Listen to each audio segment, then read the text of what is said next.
is up, everybody? Welcome to another episode of Limited Resources. This episode number 329. My name is Marshall. I'm one of your Limited Resources. I'm in Seattle, where the weather's pretty darn nice. On the other end of the line, though, Luis Scott-Vargas, buried in snow in Colorado. How goes, Luis? Are you stuck? I'm actually not. So here's what happened. On Tuesday, it was 70 degrees out. I did not take my jacket and I went to lunch. On Wednesday morning, we got a snow day because we'd gotten over a foot of snow. You streamed all day as a result. I streamed all day. On Wednesday night, I spent 2 hours shoveling snow. And then on Thursday, basically all the snow had melted and it was nice out again at lunch. I don't get it. Denver is weird. Ridiculous. But in any case, we're here and we've got a show to record. Yeah, and I'm glad you have your internet and everything too. So we're going to be doing the Shadows over Innistrad Mechanics show. We've got a little bit of a different take on the Mechanics show as we're adjusting to your desires. We asked about it the last couple of times in the subreddit and on Twitter, and we've got some feedback. So we're continually kind of turning the knobs on how the Mechanics show goes. And as a result, we've shortened the Mechanics part of it to about half the show. The other half of the show, we're going to tackle a pretty nice little, like a mini level up type topic. We'll get into that when we get there. Before we do, I want to remind you, this show is brought to you by channelfireball.com, your place to go for all things magic. That's right.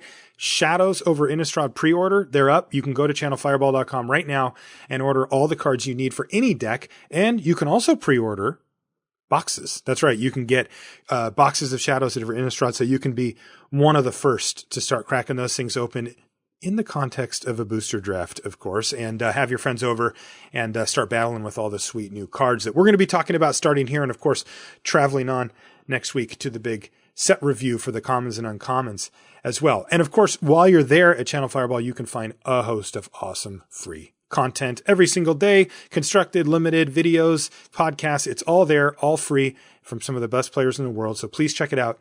channelfireball.com. I also have to mention that besides a host of good content, you can find 3 co-hosts of various resources. That is true. That is true.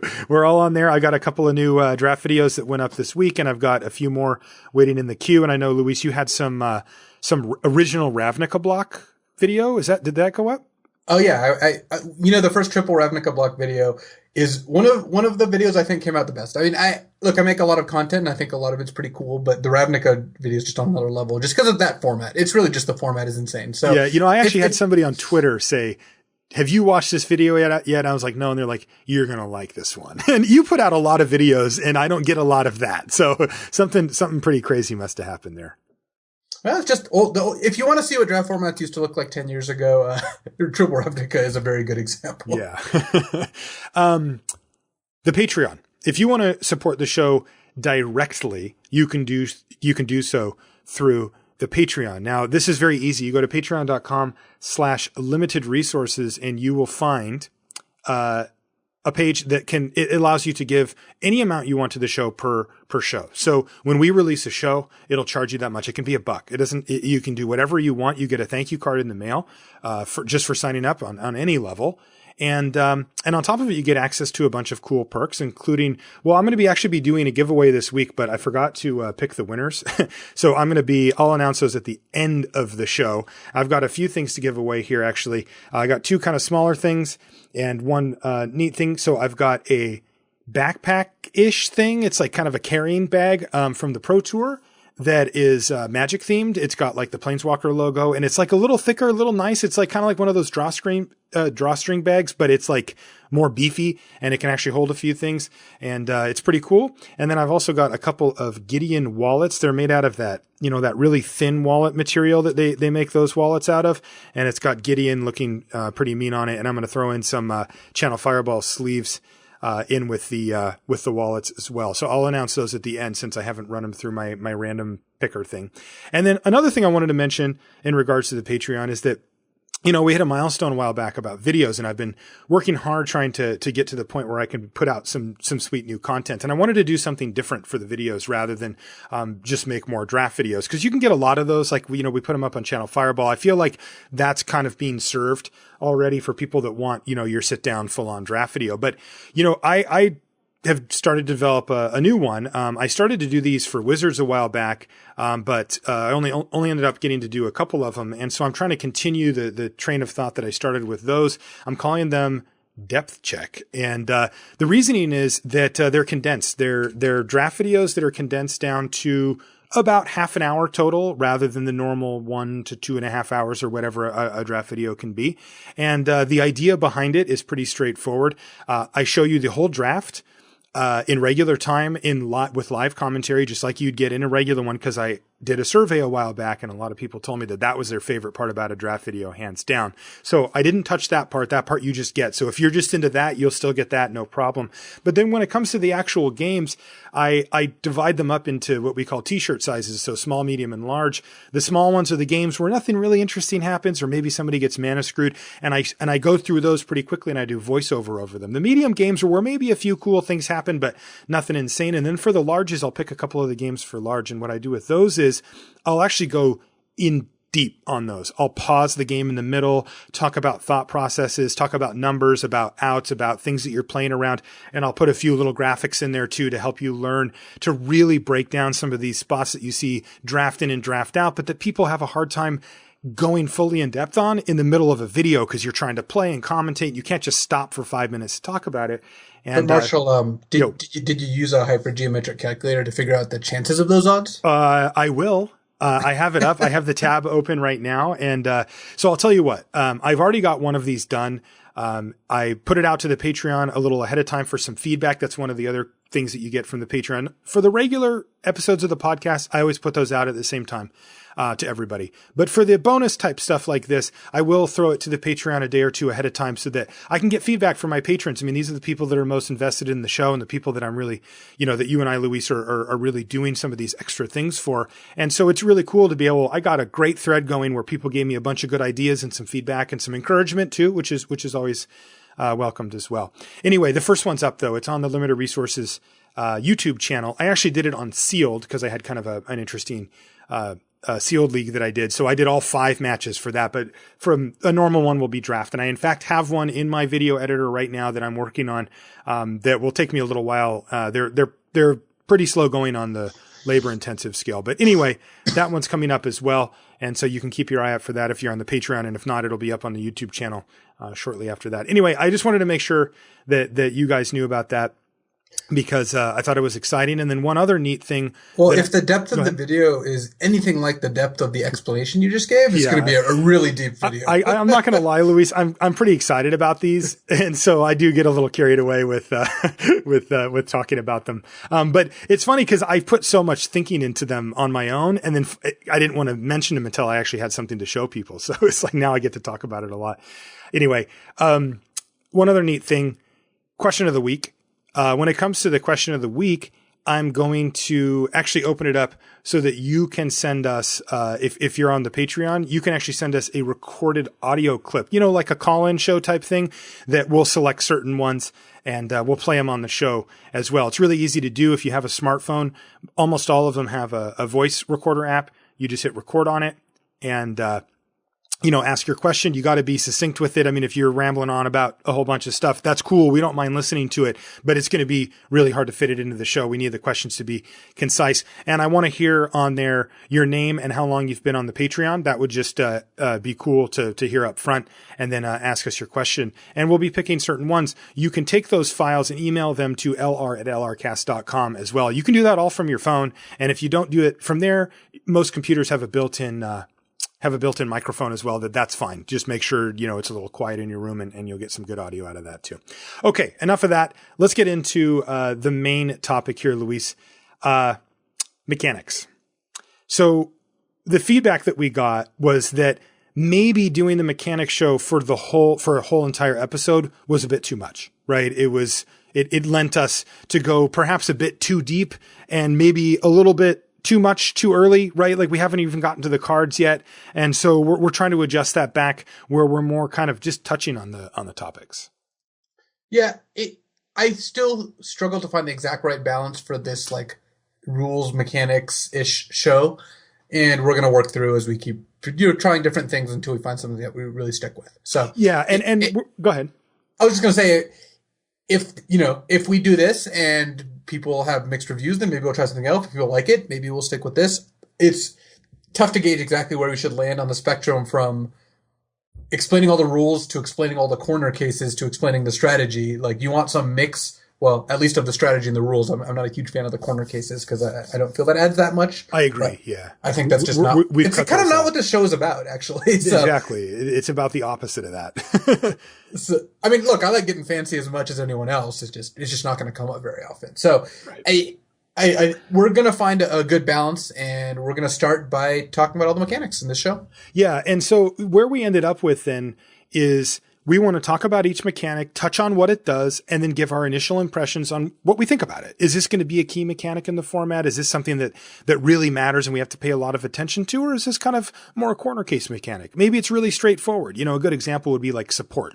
Right? When we read support, we knew what support did, and we understood how it would flow pretty quickly. There's not a whole lot of rules complications. Yeah, there's not a lot, and we know what +1/+1 counters do. But some of the mechanics in this set are like that, but some of them are a little deeper. And so we thought, look, we want to get you acquainted with these and what they might mean for the set before the set review, because we need every second we have in the set review to talk about the cards themselves. And if we go Delirium, and then start reading all this reminder text about what Delirium means, that's not good. That's overlapping, and I think it's not a good use of time on the set review. So we're going to cover them here, and then that leaves us room for a little mini topic too. So let's get into it. The first big one, double face cards, Luis. A lot of people call these flip cards. They're not actually flip cards. Those were in Kamigawa block or something, I think. Didn't they call the ones that turned upside down the flip cards? Yeah, technically those were the flip card because the orientation flipped, not the actual face of the card. But everybody says that this flips over. The technical term, transform. That's what they call it when the card. I'm still going to call them flip cards. If you hear me refer to flip cards, I'm not talking about Budoka Gardener. Okay, you can be wrong then. Yeah, willfully wrong, no problem. So. One thing to keep in mind with the double face cards, if you haven't played with them before, they're kind of weird, right? They're a little strange. They require, put on your game designer hat for me here, Luis. Like, they require kind of a lot of finagling to make them work, right? They are. So basically, when you look at it here, I'll be a slightly designery here. When you look at really designery, don't hold back on us. When you look at a mechanic as complex as flip or transform cards, you really have to have cards. You really have to have a huge payoff, right? Like needing to use checklist cards, needing to figure out a solution to have magic cards without the magic back. I mean, imagine like changing that, right? That was unheard of when this happened. Mm-hmm. Like anything that requires like those two huge steps, like checklist cards are definitely a huge step. Changing the magic back is a huge step. The complication in terms of text boxes, all of this is huge, but the upside is even better. The upside is your werewolves transform. That is just a flavor A+. It's a home run. And that's the sort of thing that makes a mechanic like this worth it. You don't do a mechanic like this unless the payoff is there at the end. And I believe the payoff is there. I think double face cards play really well. Mm-hmm. I think the cards are awesome flavor. I think that they really capture the spirit of what's going on in Innistrad. And, there's a lot of good stories you can tell with them. Like, even, we look at the set, we have investigators who flip when you sacrifice a clue. You have, vampires that turn into mist. And these are the kind of things that any flip card has to just have A+ flavor for it to really work. And that's what we have. So it is not something you enter into lightly, nor is it something that you should do without really being sure it's what you want to do. But I believe that this mechanic far surpasses that threshold. So it's a great mechanic. It has some complication and complexity and a little bit of messiness because you're doing something so strange. But in the end, the payoff's really there. And look, the cards look complicated and some of the things are weird to get used to, but it really does play well. Yeah. Now, basically what's going to happen with the majority of these cards is that you're going to cast them from your hand. They're going to be on the battlefield face up, and then some condition will be met that can range from many different things. Like Luis said, a trigger will usually go on the stack in that scenario. And if it resolves, then the card will be transformed to the other side of it, and then it will be something different. A few things to keep in mind when you talk about double face cards are that they don't leave the battlefield. You might be used to the planeswalkers from Origins where they get exiled and then come back in as a planeswalker, rather than whatever they were. That's not actually how it works, for the normal double face cards. They won't trigger, like you said, they won't trigger enter the battlefield, but if the card is worded in such to have a trigger, it's just going to say when this creature transforms. Like, for example, Abyssinian Missionaries. It's 3 and a white for a 3/3, and it says at the beginning of your end step, if Abyssinian Missionaries is equipped, transform it. So it turns into Lunarch Inquisitors, which says when this creature transforms into Lunarch Inquisitors, you may exile another target creature until Lunarch Inquisitors leaves the battlefield. So there's a ton of cards worded like this, which will say when this creature transforms into whatever its name is, do something, and that's obviously going to happen. Right. But, another thing to consider, since it doesn't leave the battlefield when this happens, is that anything that's on it, or is +1/+1 counters, -1/-1 counters, whatever, will stay on it. Right. In the case of the Missionaries, obviously whatever equipment you put on it to make it transform stays on it. It's still holding its blazing torch or sharpened pitchfork. I assume we went back to original Innistrad here. I like it. Likewise, if there is an enchantment on your creature and it flips, the enchantment's still there. Yes. And that will remain there. +1/+1 counters stay. Exactly. And so you can remember that it's not, even though it kind of feels weird, because like if you play with it in physical cards, you are going to actually pick up the card, turn it over and put it back down. It's not re-entering the battlefield, nor is it leaving the battlefield. So make sure that you keep everything that was on it.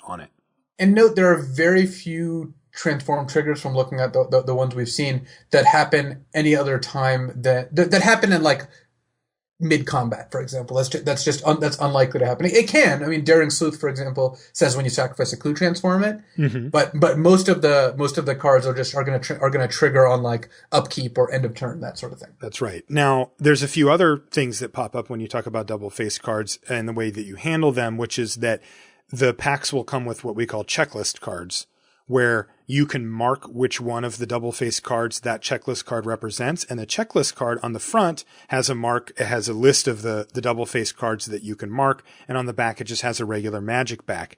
The reason that this is important is because since there is no regular magic back on a double face card, it's like more artwork with more, text and everything, rules text. If you can see that through your sleeves, or if you're not playing with sleeves, then that creates a situation where your cards are effectively marked, which is against the rules. So it's encouraged that you either use opaque sleeves that you can't see through in any way, or that you use the checklist cards to denote which ones of the double face cards you're actually playing. And if you use checklist cards, you are allowed to wear a sleeveless shirt, but if you're not using sleeves on your cards, you're also encouraged to use sleeves on both your cards and your shirt. Okay, that's good to know. And then another one was during a booster draft. The way they did it before, and I'm assuming that this is going to carry over, is that when you opened up a double face card, you had to show it to the rest of the table, which was kind of awkward, right? So it's funny because this is a spot where Magic Online and drafting in real life actually differ greatly. On Magic Online, you never see double face cards in the draft. You never see your rather ones on the other sides of the table. You can open them; they're in packs. But when you open one, no one else knows you did. That's right. And I think that in a perfect world, that would be the case, but it opens up a lot of awkward situations. If some people that are sitting close to you can see which one you opened up and maybe somebody far away couldn't, or, you do something to try to hide it, it just gets very weird. So the solution, you're not allowed to conceal it. You do have to show the table, but as the double face card travels around the table, you have to balance not looking at what other people have drafted with seeing where it gets picked. And it really does matter. When you see a white double face card open 3 to your right and the first person doesn't take it, you need to know if like the second person took it or the third person took it. Oh yeah. That's a huge deal. So you also know if they open up a big bomb. Now there's a couple of new rule changes. Those were things that were in place last time, but they did make a couple of changes here, Luis, as well. Why don't we go through those right now? What's the first one?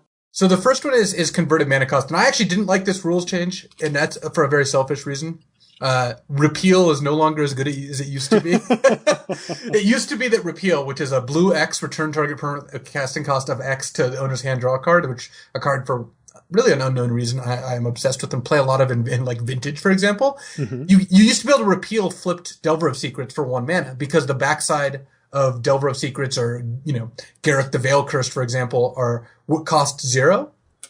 No longer is that the case. Now the case is they just cost whatever they flipped into. Going back to Abyssinian Missionaries, it costs 3 and a white regardless of which side it's on. Right.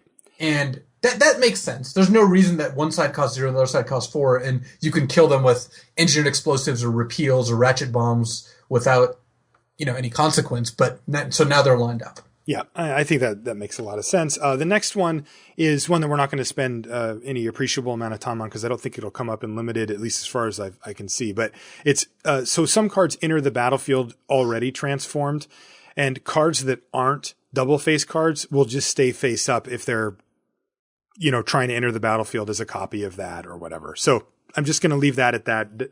That's just something that is true. Right. If you copy a face up card with say something like Alter Ego. Or Altered Ego, the new clone card, you copy whatever side is face up. Right. It's that simple. Now there's another one though, which is kind of interesting and I think was not true before. So if you put multiple activated or triggered abilities on the stack that transform the card, it will transform as the first one resolves, but then it will stay transformed as other ones resolve. There was some confusion and maybe even a loophole where before, if you did something like, let's say, a card has an activated ability that says... a perfect example actually would be the Investigator, which transforms every time a clue gets sacrificed. Imagine you've got a 2/1, the Daring Sleuth. You sack a clue. In response, they deal 1 damage to it. In response, you sack another clue. It transforms into a 3/2 is the other side. Then it takes 1, and then it would transform again, but because that ability is on the stack, but it just no longer would. I guess it's now even refers to a different name. So yeah, it just would no longer, there's no flipping back and forth here. Right. And before it would just flip back over and it'd be like, but that's not what I wanted. Right. And so now it works the way you want it to. Right. So just to sum these up in terms of like rules is they sound a lot more complicated than they are. I can promise you that. They do sound complicated. They look kind of complicated, but really they play pretty simply, which is you've got your 2/2 werewolf. If no one plays a spell, it just transforms on the next upkeep. If you've got one of these cards that meet a certain condition, then it transforms when it meets that condition, and then you just play with a new card. Mm-hmm. Yeah, so pretty straightforward when you actually play them. They do sound a little daunting. All right, let's move on to our next mechanic, Delirium. So it's pretty straightforward. You need 4 of the following card types in your graveyard to have Delirium. An artifact, a creature, an enchantment, an instant, a land, a planeswalker, a sorcery, and tribal, which isn't in this set. You do not count super types, which are things like legendary or basic, and you don't count subtypes, things like vampire or equipment, right? Artifact, equipment, creature, vampire. Those secondary subtypes do not count towards the amount of different types of cards that you have in your graveyard. Delirium is basically meant to be, from what I can tell, a late game payoff, or one that if you actively put cards in your deck that try to get to Delirium, it can be a payoff, for multiple cards in your deck even before the late game.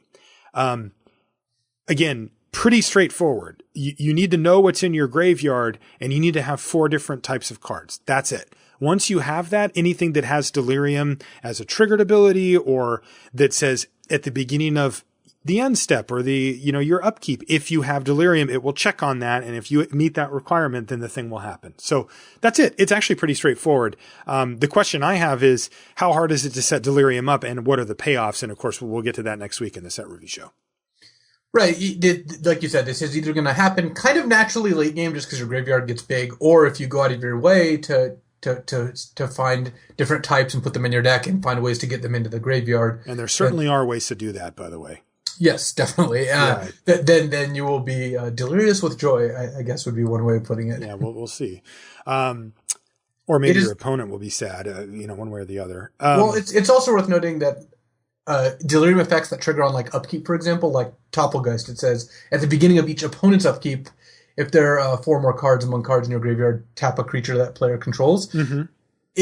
You don't have there's no trigger if it wouldn't happen, so you can't be like, all right, there's 3 different types from my graveyard in response to a trigger on upkeep, I'll put a 4th in. It just won't trigger. Just no trigger happens. Right. So you just make sure that happens beforehand. I mean, these things just don't exist unless you meet the trigger. There you go.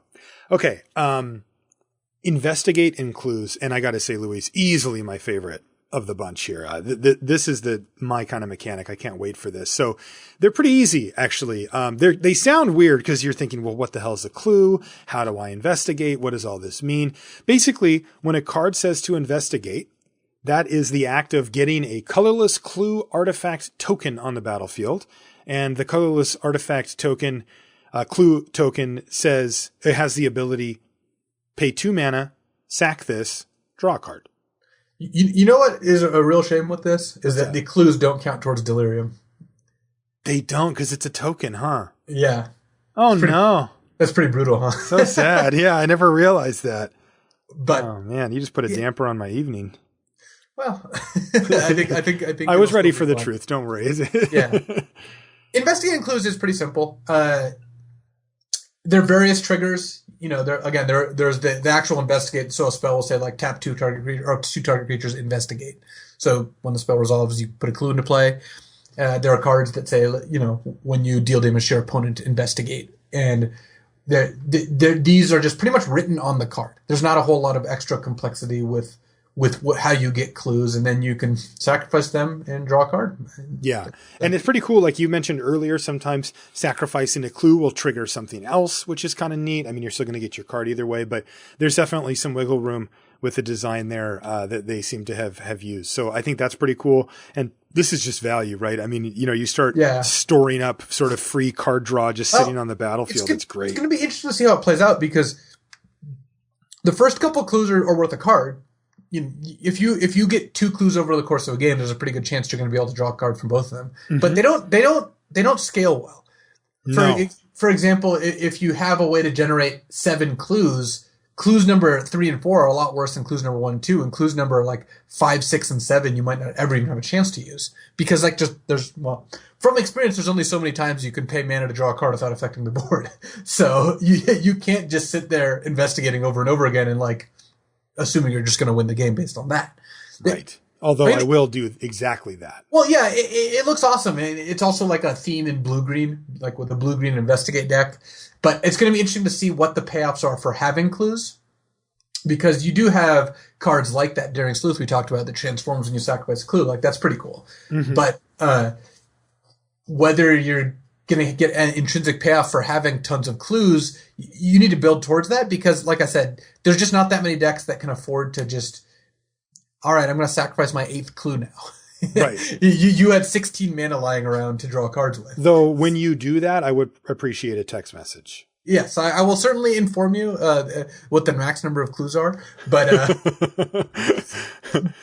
you know, this does look like an actual deck, and trying to balance how many clues you want versus how many cards that affect the board you want. Well, it's the eternal struggle. Right, exactly. So that'll be fun. Investigating clues, though, pretty straightforward. It'll say right on the card. The next mechanic's pretty straightforward, too. Yeah, right. Oh, my God. Just even writing up the notes for the show, because remember, so the next mechanic is Madness. And I was not playing Magic when Madness was around. And so I've played with it occasionally here and there.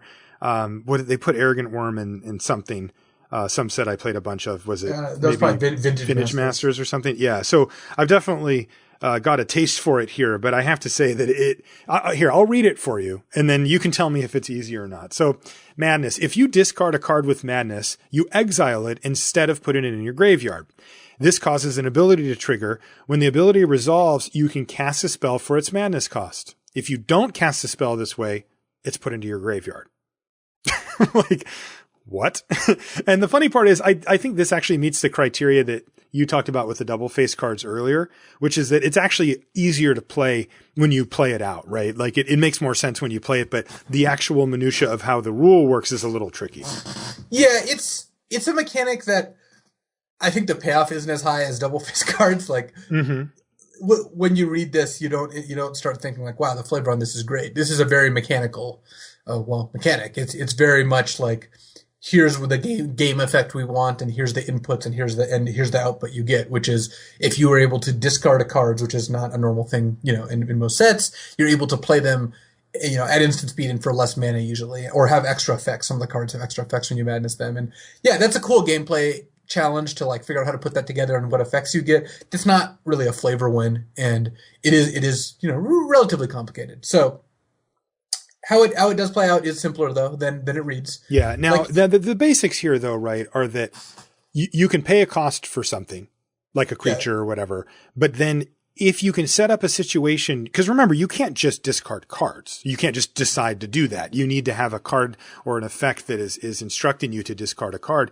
If you choose that to discard, then you're going to pay a discount, right? I mean, that's the killer app here when it comes to Madness, is that you get to do it for a lot cheaper. Can you not use the expression "that's the killer app"? Is that bad? Yeah, it's not. I cannot use it. I didn't know it was bad. Oh, it's not intrinsically bad. It's just like marketing speak. Okay. Yeah, no, I'll kill it. I guess Marshall is all about hashtag optimizing limited resources. Yeah, right. So I am the killer app of limited resources. You don't get a BMW without killer apps, I guess. Anyways, yes.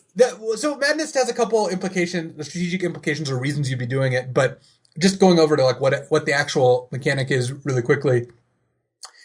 Basically, when you discard a card, you just get to play it for whatever cost it says. And that's a lot simpler saying it in those words than literally reading the text that involves exiling instead of putting in your graveyard and abilities to trigger and whatnot. Right. Which is something that you need to know, but you do need to know those things. I'm not saying you don't, but I'm saying once you get the hang of it, it is easier than you might suspect, because it really is just, here's the alternate casting cost. The way you access this alternate casting cost is by discarding it.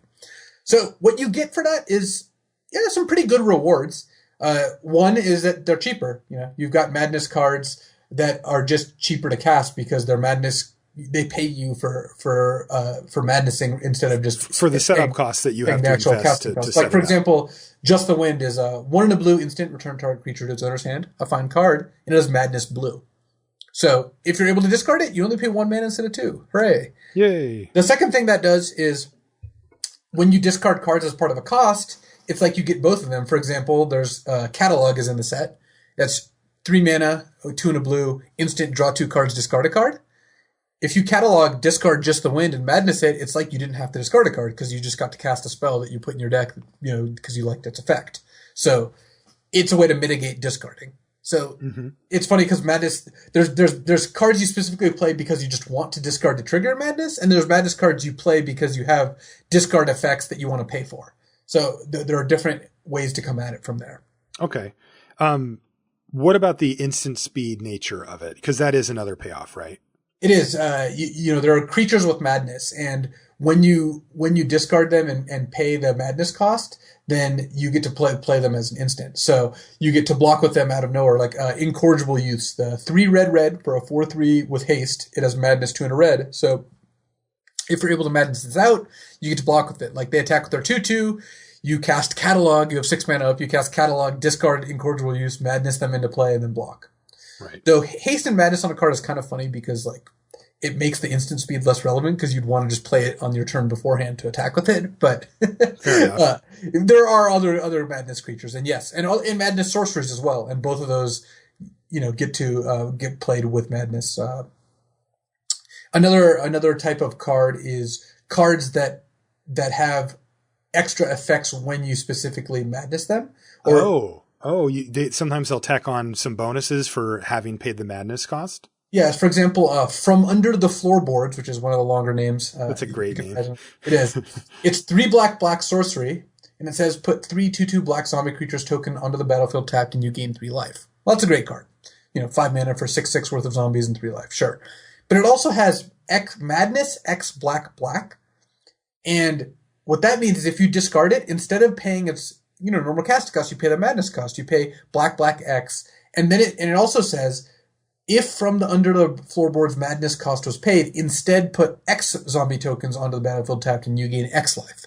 So instead of paying 5 mana for three zombies, you could Madness it for like 7 mana and you'll get 5 zombies and 5 life. Okay. Yeah, that's cool. So that you're getting a pretty substantial payoff for meeting the Madness requirement, besides the fact that it goes from being a sorcery to an instant as well. Yeah. I mean, the way I break down madness, in my mind, like in limited resources talk, is that they're asking you for the madness cost to pay a much higher setup cost, to make this thing work, but that there could be a payoff that's worth it.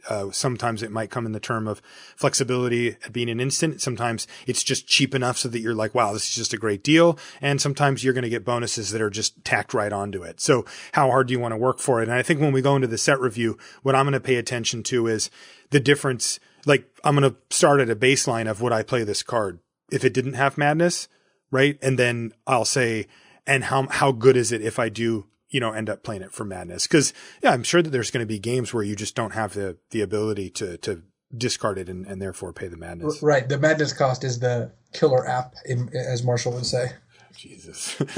All right. One more. And as you can see, we're going pretty quickly through these, and this is what we want. We want to touch on them, get the rules in your hands, and then move on to the next one. Yeah. And we do have a good mini level up show at the end of this. So we've got a topic, which I think is quite good. It just wasn't long enough for a whole show. So we'll get to that as soon as we get through all this madness. Do you think they'll grok it? I think that they will grok it. Is that okay word to use?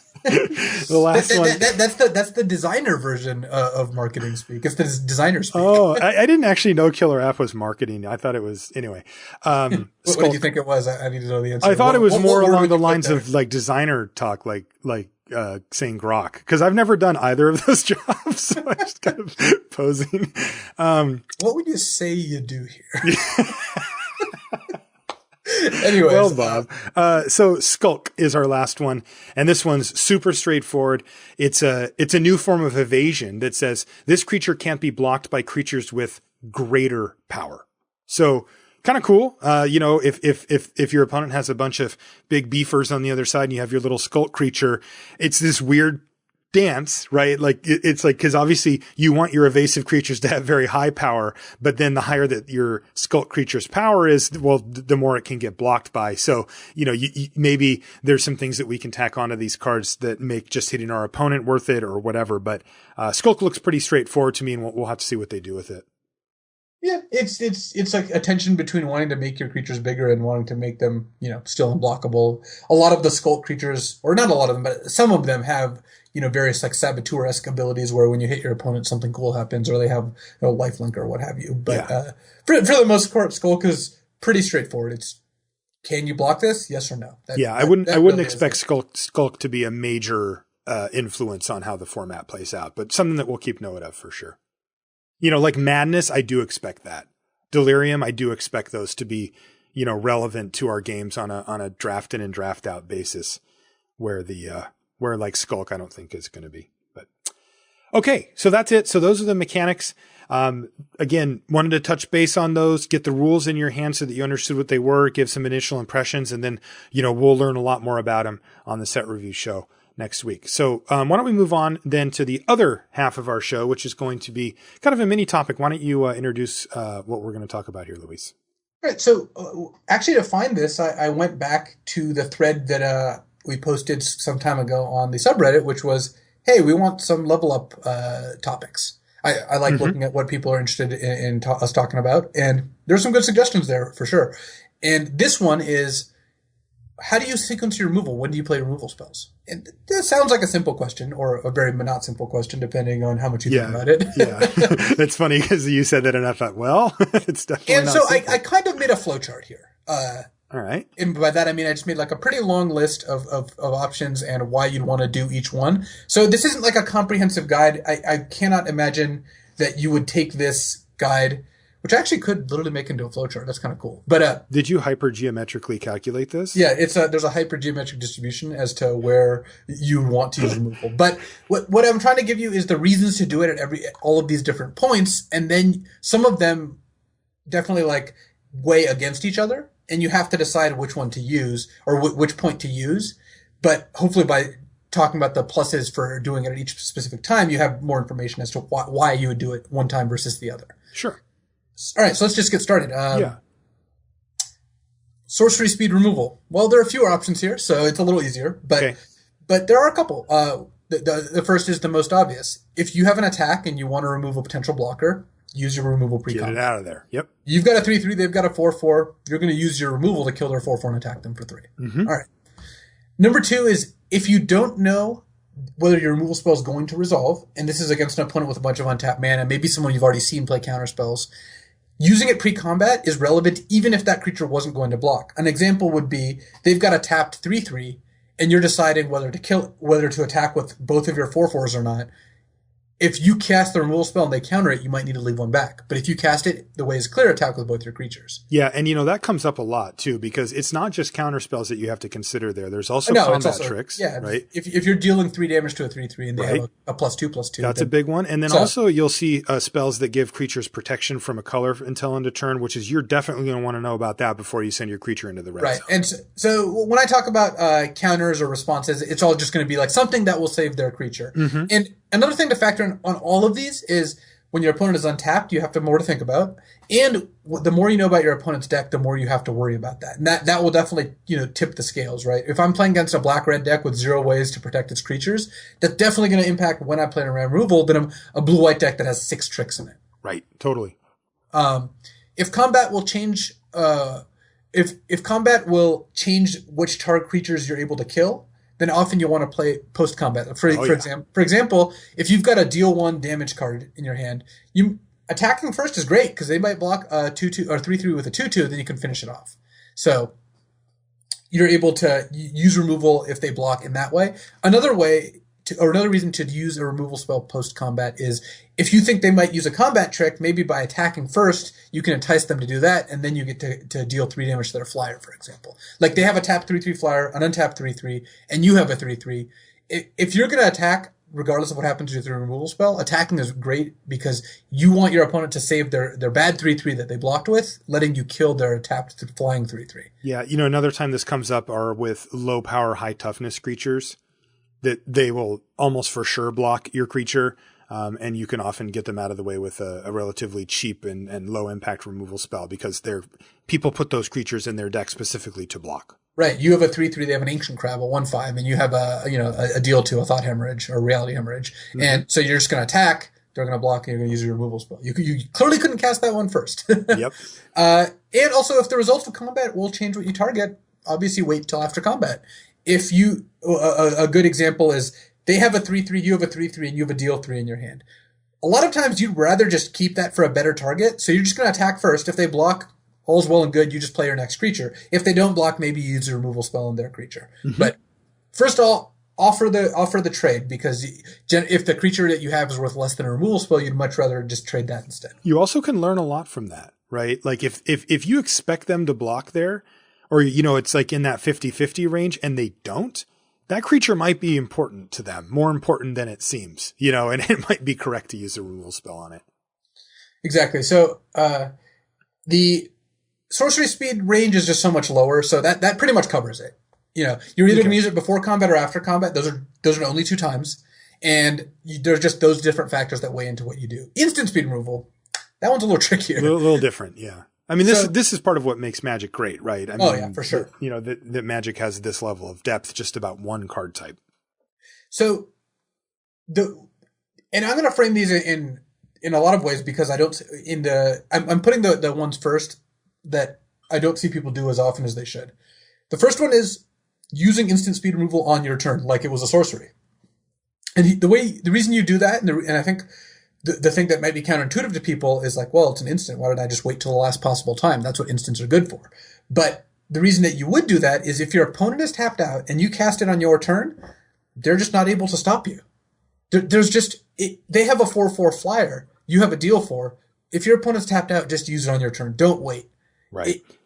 It's not always correct to do that, but it's correct more than people think, especially when you're playing against a high value target, or you're going to use it as soon as they attack. Then you have a lot of incentive to use it while they can't do anything about it. Yeah, it's funny because we teach people. I mean, it is taught to people in general to do things basically at the last second if you can, because you'll have more information, generally speaking. And I think that the example that you're giving here with the instant speed removal, whether to do it on your turn while your opponent's tapped out or whether to wait till they do, is one of the very clear-cut exceptions to that rule. Because what you're effectively saying, if you say, I'm not going to use my instant speed removal, I'm going to wait, is, on a high value creature, a 4-powered flyer, something that's going to do a lot of work in the game and that you really can't have survive, is you're saying that your hope is that, well, that they don't have a way to interact with it. You're just hoping that they don't have that, which is, you could cut that out of the equation by doing it on your turn. But you're also saying, and this is greedy, right?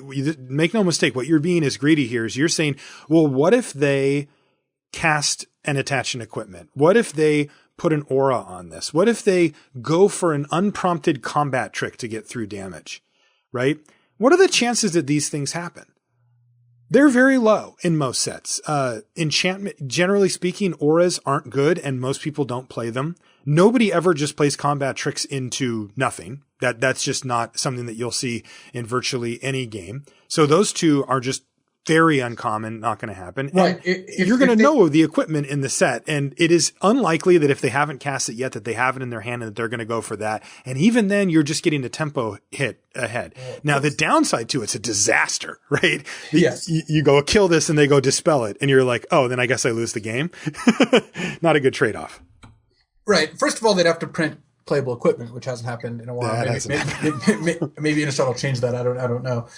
Second of all is, if they have a 4/4 flyer and you're at 4 and you don't have a flying blocker, your opponent's not going to do anything. They're going to attack with their flyer. You're going to have to play a removal spell. Yes. So, and even if you're at 12, they're just going to say attack you. Yeah. So it is more often than not, you're going to want to use removal on your turn while your opponent is tapped out or tapped down. If they have 1 mana or 2 mana untapped, it's very different than having 5 mana, depending on what tricks you've seen. But that's not the whole story. That's just part of it. If they have mana up and you're going to kill it as soon as they attack, and you don't think they have that many auras or equipment, or you don't think it's going to have having that creature in play is going to bait them into attacking, often you want to cast on upkeep. So what casting it on upkeep does is, let's say your opponent has 5 mana untapped. They have this 4/4 flyer in play. You're at 12 still, but you know you're going to kill it as soon as they attack. If you cast it on your turn and they have a response, then your spell gets countered or dealt with, and then they untap, and then they get to attack you and then play their 6-drop. And they have all their mana available. Right. But if you cast it on their upkeep, any mana they tap is no longer useful during their turn, and they haven't drawn their card for your turn, so they have 1 fewer chance of drawing an answer. Yes. Yeah, that's very, very smart. Now, what are the exceptions to that? What are the times when you might look at that and say, I should actually do it on my turn, even if they have the mana available? So their exceptions are if the tricks are something like a giant growth, like a +3/+3, right? They've got a 3/3 and you've got a deal 3. If you upkeep it and they giant growth, you just take 6. You just took a lot of extra damage, yeah. Right. So that's the biggest one is the tricks that give a power boost and carry over. The other is if it's going to change your attacking decision, whether or not it survives or not, like we've mentioned before.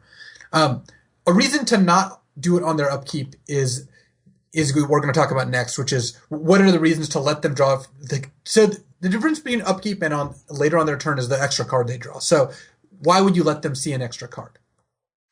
And there's a couple reasons. One, you touched on this before, but auras or equipment are one. If you're playing against a deck that has, say, 2 good auras in it, if such a thing would exist, then waiting is great, because if they play an aura on their creature, then you're going to get a chance to kill in response. The other is if killing that creature would change their attacks for a way that's bad for you. For example, you're at 4 and your opponent has 3 2/2s. If you kill one of their 2/2s, they might not attack with the other 2, and you have a 4/4 blocker. So they have 3 2/2s, you have a 4/4 blocker, and you're at 4. Normally your opponent would attack with all 3 because that will kill you. But if you kill one of their creatures pre-combat, they might not attack, and you'd rather them attack in a lot of cases there. Because it's a huge, and you'll find yourself in those scenarios. I mean, you'll even find yourself in the spot where you've got 2 3/3s, they have 3 2/2s, and you're at 2 life. Right. Like the worst thing you could do is kill your opponent's creature pre-combat, because you're going to find that your opponent will probably go in the tank. And sometimes they'll just be like, If you got it, you got it. And they'll turn all 3 creatures sideways, in which case you've almost just won the game right there. You kill one thing, you block the other 2, they have no board, and they've basically made the commitment of effectively pushing all in, right? And in this case, if you have the instant speed removal spell, that could win you the game. If you go, you think, oh, well, Marshall and Louise said that during the upkeep's a good time to do this, and you don't apply this correctly, and you go, during your upkeep, kill your 2/2. Now your opponent doesn't attack with their 2/2/2s, and they can just build out a board and kill you a few turns later, potentially. So there's a massive trade-off in that type of scenario. Right. And to reiterate, all of these decisions are balancing the different pros and cons. Because there's no quick and easy solution to say when you should use a removal spell, because there are a lot of different factors that change the decision. And going back to this example of you've got a 3/3, you have 2 3/3s, they have 3 2/2s, and you're at 2. If you don't cast it during their upkeep, they attack with everything, and then you cast the removal spell, and then they drew a counter spell, you're going to feel pretty bad. Mm-hmm. But the upside there is very high. So yes. I would tend to wait. Yep. Of course, that changes. If I know my opponent has 3 counterspells in their deck, I'm a lot less likely to want to go down that path. Yeah. And of course, we can take this tree out into many different branches. Right. But, okay, so moving back, you have a kill spell. They had all their mana untapped, so you didn't use it on your turn. You didn't use it on upkeep because you had some reasons to want them to attack first. So they've now attacked with some creatures. You then have to decide whether you play your removal spell before blockers or after blockers. If you suspect counterspells and it would change your blocking decisions, or counterspells or combat tricks, casting removal pre-blocks gives you the best info. So your opponent is attacking with, a 4/4, and a 3/3, and you have a 4/4. If you block the 3/3 and then try to kill the 4/4, and then they play a trick and then you die, that's gonna make you feel pretty bad. Right. So you try to kill the 4/4, and if they save it, maybe you just trade there because you're at 4. You don't want to die to it. Mm-hmm. But so you cast it before blockers. It also, if you suspect a counterspell, then casting a removal spell pre-blockers to see whether it's going to work also can let you make correct blocks on that creature, especially if it's like a combat trick, for example. Going back to them attacking with a 4/4 and a 3/3, if you cast a removal spell on their 4/4 and they give it +2/+2, you now might want to block it with a 2/2. Whereas You're not just going to randomly block 4/4 with 2/2, then cast a removal spell and hope they don't have the +2+ or +3/+3 trick, and hope they do have the +2/+2 and just trick. 2 for 1 the living hell out of you. Yeah. Right. So it helps you find out what trick they have, because not all tricks are just straight up counter. Some tricks still leave damage on their creature. Some don't completely solve the problem. It also could be that some of the tricks they have pump all their creatures. So you're dealing 3 damage to a 3/3, and they cast all my creatures get +1/+1. That's going to change your blocks across the board. So you need to know whether you can block their 2/2s with your 2/2s. Once they've cast that spell, you now know, okay, I need to block with my 3/3s or 4/4s. Yeah, make a stand comes to mind, right? Like right, that would exactly. change the way that you'd block. It also depends on who the priority is going to be on to cast something. Not who literally has priority first, because that's your opponent, but who needs to cast a trick to make a combat work. So if I have 2 2/2s, my opponent attacks with a 4/4, I'm much more inclined to just use the removal first, see what happens, then block accordingly. However, if my opponent attacks with a 3/3 and I have 2 2/2s, I'm just going to double block, because I expect my opponent to either play a trick or offer me a good trade. Mm-hmm. Both of those are good for me. So if you can block in a way that you think can induce a combat trick, blocking first is very good. That's maybe one of my favorite parts of Magic. Oh yeah, there's nothing better than having a instant speed removal spell in your hand, and your opponent makes an attack that really represents a combat trick. Yeah, then it's just like your hands, you're rubbing your hands together. Oh god, it's the best. They're like, attack with my Zada's Commando, and you're looking down at your 2/3. Yeah, you're just like, block. and that's a super blatant case, because there they have to have a trick, otherwise it's a chump attack. Right. It's not always as clear when they attack their 5/5 into your 2 3/3s, but it's still pretty clear. It is, yeah. And by the way, that is a dividing line, I think, among better, more experienced players, is that they will not put themselves in a situation where their opponent has untapped mana and reasonable blocks, and they're hoping that a combat trick will solve that problem for them. And you'll see less experienced players make that type of play more often. And it is funny, because it seems very logical, I think, to the player who hasn't played a whole lot, that, well, let's see, I've got a 4/4 and they've got a couple of 3/3s, but I've got a +3/+3 in my hand. So I'll attack Because my thinking is pretty clean. If they double block, I'll use my combat trick. I'll get both of their creatures. Heck, I listen to limited resources. That's a 2-for-1. I'm really happy with that. But if you look at your opponent's hand and they're sitting there with 5 untapped mana and 4 cards in hand, most experienced players would not go for that attack, or they would go for the attack knowing that they would be okay just trading 1-for-1 with a creature and not casting their combat trick. And, I think that I would even take it as far to say that a lot of experienced players would call that original play pretty reckless, right? The one where you just run your combat trick into, 4 cards and 5 untapped mana into a double block. That's the kind of thing that's subtle to players that are new. It's a little bit lost on them, but after you've played for a while, you see somebody do that and you're just like, dude, you're crazy. Like that's an insanely risky play. To add to that, if you attack with a 5/5 against my 2 3/3s, I know that a double block is very good for me. So I'm not double blocking unless I have an answer for your trick most of the time. Right. That's because a great point. I'm like, well, Marshall's attacking me with a 5/5. If I block with 2 3/3s, I kind of own him. Yeah, I bet he has nothing. I'm going to do that. No, that's just that isn't how you should think about it. Unless if you're at 5, of course that changes things. Again, Magic is a game of tons of context. Yes. But if I'm at 20 and you attack me with a 5/5 into my 2 3/3s, I'm going to assume you have a trick because that attack is pretty bad otherwise. Right. So by waiting on your removal spell, you get to blow out any situation like that. And again, at the root of all this is the attacking player has to decide first whether they're casting their spell. Right, which is one of the most important and often overlooked aspects of combat. We covered it in our combat episode, and I'm sure we will again. But that's something that I bring up. I try to bring up whenever I can. I'm glad it came up here too. I often compare it to poker, where we talk about having position on another player. That's where you get to act after they do. The defender has all the advantages in Magic. It's a big deal, and I think that people think of it as roughly equal because it's like, well, somebody has to go first. No, it actually ends up benefiting the defender a lot. The defender has multiple structural advantages. One is that priority. The attacker has to put their tricks on the table first. The second is that defenders get to choose how to double block. Yes. So you attack me, I get to make all the decisions. So to recap, if your opponent is attacking you and you have a removal spell in hand, if blocks favor you, don't cast it before blockers. Block first and then wait for your opponent to play a trick and then play it. Or don't play it if the block is good. If blocks don't favor you, or there's no obvious good block and you're worried about like mass pump or a trick stopping you that'll change your blocks, cast it pre-blocks and then decide how to block after you see the information. I have to mention one thing here, Luis. I remember I told you at length about the depth check videos earlier. I found myself in a very similar position to this in one, and I in fact used it for one of the large t-shirt sizes on the video. So you guys can check that out. This one involved an on the board activated ability for my creature rather than an in the hand ability. But I don't want to get I went deep on it in the video, but basically I attacked with a Relentless Hunter, a 3/3, and my opponent immediately double blocked with a 2/3 and a 1/1.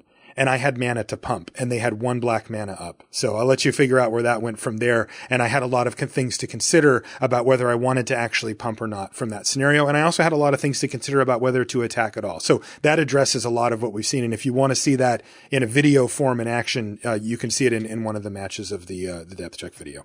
All right. So the next segment is if you don't actively need to kill your opponent's creature during combat, waiting gives you a couple big options or good options. So one is the simplest case. You've got, Lightning Strike in your hand, 2 mana, deal 3. Your opponent played a 2/2, and then on turn 3 they attack you with the 2/2. You're like, well, I'm going to tap out the next couple turns. I'm probably going to use this Lightning Strike this turn. I would usually just take the damage because if you take the damage and then they play a better creature, you get to kill that creature. And the better your removal spell is and the worse their creature is, the more this becomes obvious. Right. You're not going to use Grasp of Darkness on a 2/1 with no abilities. And you might not even use it on a 3/3. Sometimes when they attack on turn 5 with the 3/3, just take the 3, hopefully, and then they'll play like a 4/4 flyer or something a little better, and then you'll kill it. And I view Magic in many ways as a game of transactions, Luis.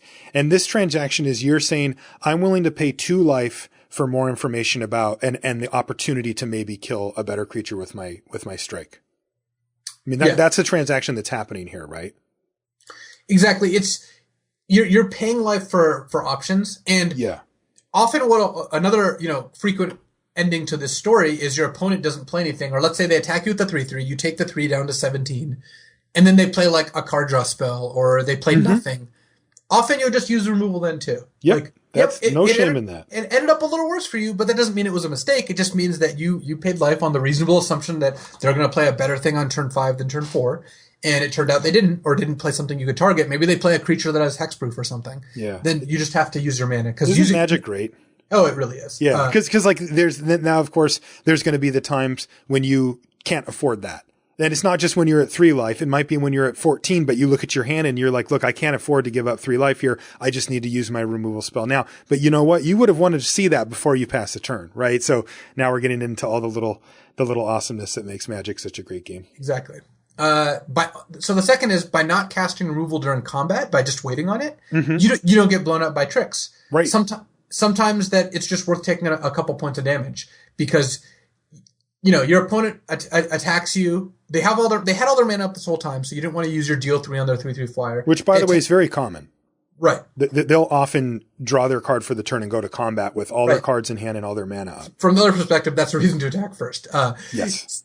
They attack you with a 3/3 and a 2/2. You block the 2/2 and you have lightning strike. And sometimes you just take 3 because you don't want to run into a combat trick. You're fine taking 3. Maybe you'll be able to kill something else. And this is the part that's really important. When you're playing against someone who's good, frequently they will pass with combat trick they can play, hoping that you'll play a removal spell. And this will happen a lot when you have something like 2 3/3s clashing. Because they attack with a 3/3. You block with a 3/3. They've got a +3/+3, but they think you might have removal, so they'll just pass. If you play a removal spell on like a different creature or even on that creature, then they can use their trick and get value. Yes. So don't assume because your opponent passes they don't have anything. They might be wary of you having removal. They might be playing crafty. And in that case, using removal during combat can lead to a pretty bad situation for you. And the last one is, in this vein is that you don't actually have to cast your removal spell. Right. It's not mandatory. Sometimes it's better to just wait. You get protection from tricks. You get a better selection. I really hate using lightning strike on a 2/3 ground creature when I have like 10 creatures in my deck that can block that creature. Same. It's just not good value. You really want to kill the better creatures, and sometimes you're forced to. When you've got clunky removal, when you have 5 mana removal, like let's say going back to Khan, Throttle, -4, hell, Grasp of Darkness, yeah. Well, Throttle's 5 mana for -4/-4. If you pass with 5 mana up and then they don't play a good creature, they just have a crappy one in play, sometimes you just had to use it because 5 mana is so much. Grasp's actually kind of the other side where I'll often just not use Grasp because it only costs 2 mana, so you can afford to keep losing that. Oh, yeah, I meant Demon's Grasp, sorry. Oh, Demon's Grasp, yes. Yeah, my bad. 5 mana, kill a creature, yes. Demon's Grasp is exactly the same. Yeah. If that's my only 5-drop and it's turn 5, I'm casting that. Maybe I'm killing a 3/3, but I'm casting it. But you want to get it out of your hand and not have to clunk around with it. I think that's a show that we should do as well. Definitely one of my biggest level ups was you learning and getting better at how to manage my removal, how to know what creatures I actually need to kill. Because it is funny, it changes every game based on your hand and based on what you have in your deck. But that's a huge skill, right? Because I've definitely seen people look down at their hand, look at the creature on the other side of the battlefield, say, hey, my removal kills that creature, I'll kill that creature. And, even when pressed, they might just say something like, well, it's a 1-for-1. I don't understand why that's not correct. Right. But it goes back to the things that you were saying of like, that's not a priority. You've got all these situations where you can just block that creature over and over again and never have to use removal on it. And so you wouldn't want to waste it. And you want to try to leverage that where the removal is either being used to kill something more important or one of these scenarios that you just outlined, Luis, where maybe you're getting into combat and forcing your opponent into an awkward situation where they feel compelled to fire off a combat trick or something along those lines, and then you can get them. Yep. It's also funny that the formats recently have not led to themselves as much to that. They're more on the lines of like, if you've got a removal spell, you should probably use it. But it's true because limited used to hinge on that stuff. It used to be that you've got one Doomblade in your deck, and they've got one Serra Angel, and you can't Doomblade anything but Serra Angel. Right. That's just not the case anymore. No. Now it's like you're going to have a couple removal spells. They'll have a bunch of decent creatures. You're just going to use them on the way they come up. But yeah, that's true. That is a good thing to do. So by waiting, you just get a lot of advantages, and that's the reason to wait and maybe cast it in a turn or not cast it. Not casting it, again, a valid option. And then the last section here is when you have situational removal or very low value targets. When you have situational removal like deal ones, then I tend kill anything. First of all, I tend to kill almost anything. Yeah. I'll just like always kill a 2/1 because you're not really getting much better. And then the other is that I'm way more likely to play into open mana. You know, when they've got their 5/5 flyer, you have to kill it. If they're tapped out, you're going for it. Yep. But if they've got, you know, a 2/2 that doesn't really matter that much and you have a shock, a deal to, I'm going to play on open mana because I'd rather actually get a combat trick out of their hand. I don't really care whether this works or not. I'm just going to do it. Mm-hmm. So I tend to wait. The worse the creature is, the less important it is to have the removal succeed. And a lot of the odd timing of casting removal is making sure it succeeds. When that doesn't matter as much, then you can afford to wait and try to maneuver it to a really advantageous situation for yourself. How do you, so you're talking about this versus, so, you know, going back to situational removal, right? You're talking about killing small things. There's also, you know, cards like Smite the Monstrous, right? That only kill certain types of targets. Even if they're not ones that you're super worried about, it always feels good. At least I feel almost a sense of relief just to have found a target for the card once it's in my hand. And another example would be a card like Titan's Presence, where it's very situational. You need to make sure that you have the colorless creature card in your hand. Its power has to be blah, blah, blah, blah, blah. And I always just feel like if I can get anything out of those, I'm quite happy to have that happen rather than, you know, the more unconditional removal where I'm really trying to leverage that and make sure that I use it to its biggest advantage. Yep. It's the sort of thing where the more situational and, you know, conditional the removal is, the lower the bar is to use it. Whether it can only target certain things or whether it has certain conditions. And Titan's Presence is a great example because you want to play the card you're going to reveal. Mm-hmm. If it comes down to you playing it, you're just going to use the Titan's Presence so you actually have an option to. Exactly. Good stuff. And, yeah, that's a kind of like, you know, the short version of how you should use your removal. But I think we went through a lot of different cases there. And it's really worth looking at all these different cases. And again, this is the sort of thing where it sounds like a lot when you explain it out, but the more you play, the more you'll internalize a lot of this.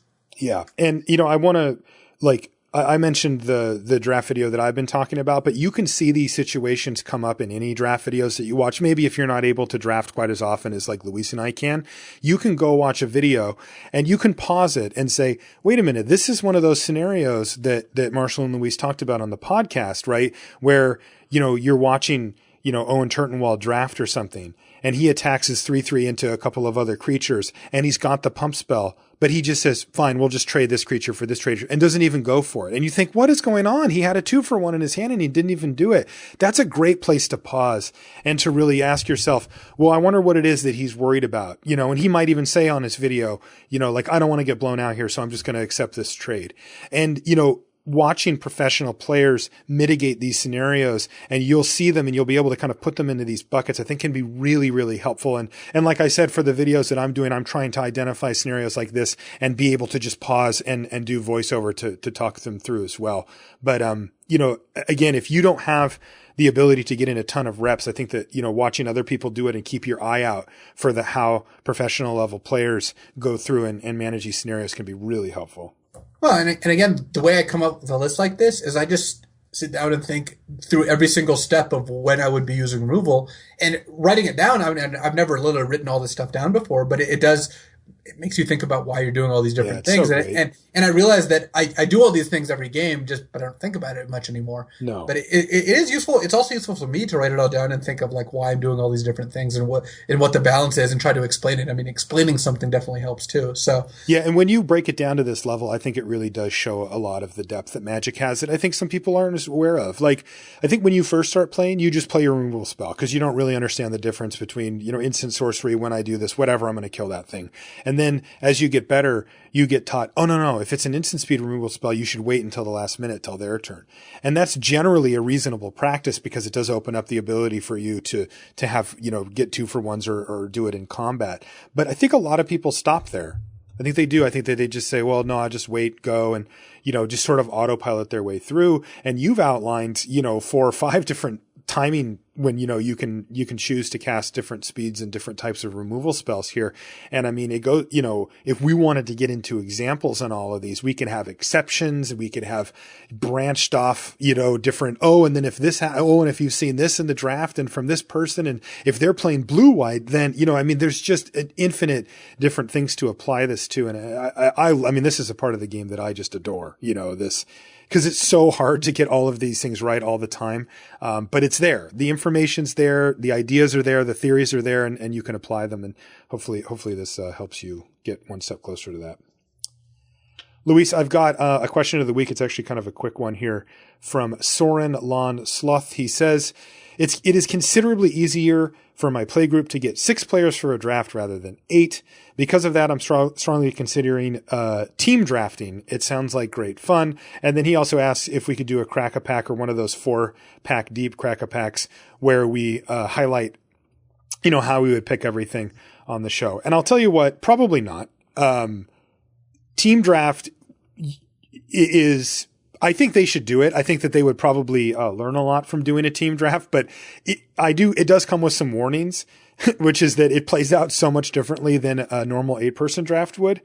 And that's something that you have to keep in mind, where if you're viewing your play group as play testing for other tournaments or for, anything out in the wild, you are almost never going to be doing team draft style. So what you're accomplishing by doing that is you're learning a lot and you're having fun and you're exploring a different avenue of limited, which are all positives, but you're quite possibly denting your progress in the format for what we would call a normal 8-person draft, or even a normal 6-person draft, where you're drafting your deck and you're really just trying to maximize your own deck there. So Soren, I would keep that in mind. As far as us doing it on the show, that's tough, right? I have a suggestion first. Mm-hmm. Soren, a great way to do a team draft of 6 people that actually still, gives you all the lessons of normal draft is do a normal 6-person draft with normal picks. Like, you don't know, like, you imagine you were drafting in an 8-person draft, like an individual draft, but then do random teams afterwards. Oh yeah. I love doing that because you get to practice the draft format that you use 99% of the time, which is just a booster draft, individual. But then by doing random teams afterwards, you have each of your players play each of the other players. So you get 9 matches total, and the first team to 5 matches wins, and it's a lot of fun. You also now, by the second or third match, you know a lot of what's in your opponent's decks, and they know a lot of what's in your decks, so you get a lot more intricate playing around certain cards and sideboarding and going deep and that sort of thing. So I like that a lot more. I'm going to echo what Marshall was about to say. I'm going to echo from the future. Yeah. Doing a crack-a-pack with a team draft is a little bit more complicated. It's mind-boggling. I think that sounds like a good idea for like a sign-off where I could go through it, because it's just not applicable to, I would say, above 90% of the people who listen. Agreed. So and it's very I don't want to go too deep on it. Yeah, because remember, the way team works is that it's every other player is on your team. So you have to factor in, like on your third pick, that was opened by a person 2 to your right, and things get very complex very, very quickly from there. Thanks for the question though, Soren. We appreciate it. And I've also got our winners. So we've got the sort of string backpack thing from the Pro Tour that is going to go to AJ Seidorf. AJ, thanks a lot for your support on the Patreon, and I will be packaging that up with some Channel Fireball gear as well. And I've got 2 of these Gideon wallets to give away as well. The first one's going to go to Chris Heitner, who actually lives in my home state, so that's pretty cool, although he lives about 6 hours away, he or she. But congratulations, Chris. Thanks for your support. And the other wallet is going to go to Magnus Boy Bjerregaard. That was a guess.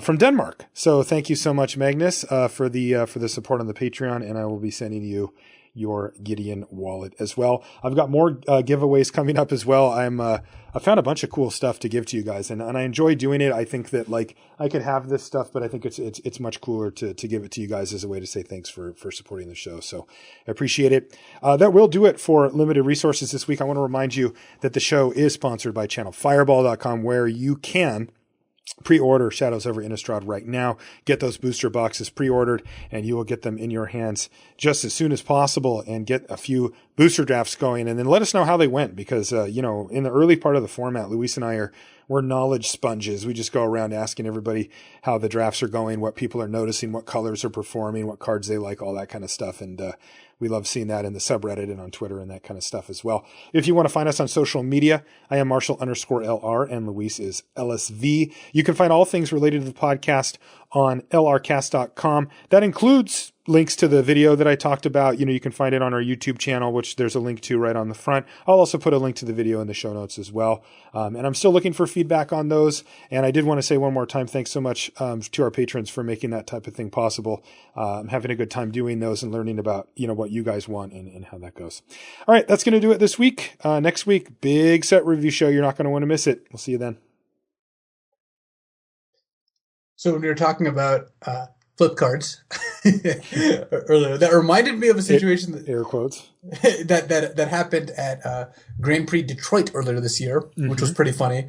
Which was it's the top 4, okay, and it's a team draft. So it's actually, funnily enough, happens to do with the user question also. So it's 3-on-3, and before we sat down, we asked the judge, "Hey, what happened?" And this is Magic Origins, and so there's the 5 flip planeswalkers. We're like, "Hey, what happens if we open a planeswalker?" And they're like, "Well, what do you mean?" It's like, "Well, how does that work with the draft?" Because team draft, like you said, what the people from the other team take is just such a big deal. If who has to pick first? And the judge is like, "Well, no, you're meaning like who? Like, so if somebody opens one, they reveal it to the rest, and then the person to their left and even their right is going to look at them and say, "Are you taking it?"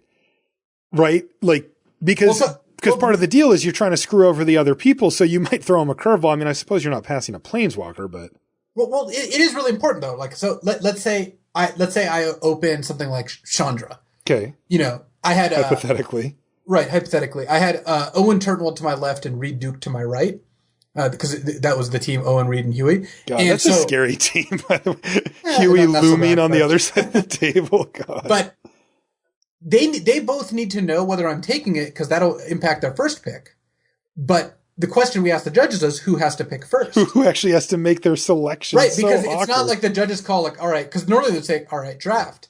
And then everyone's like looking at everyone else trying to figure out when to like fast finger draft, like, because if I take the Chandra, then Reed wants to take a red card to my right to cut me off of red. Or if I take the Chandra, Owen doesn't want to take a red card. So, but the judges didn't really have a protocol in place. So we're like, well, okay. Whoever the lower seat number is goes first. So effectively random then, right? Well, so at first we're like, all right, well, whoever opens a planeswalker, they just have to go first. And the judge is like, okay, that's fine. And you guys just kind of agreed to that? We just agreed to that. Uh-huh. And so then we're like, well, what if 2 people open a planeswalker? And it's like, well, because, that matters too. And it's like, well. Of course it does.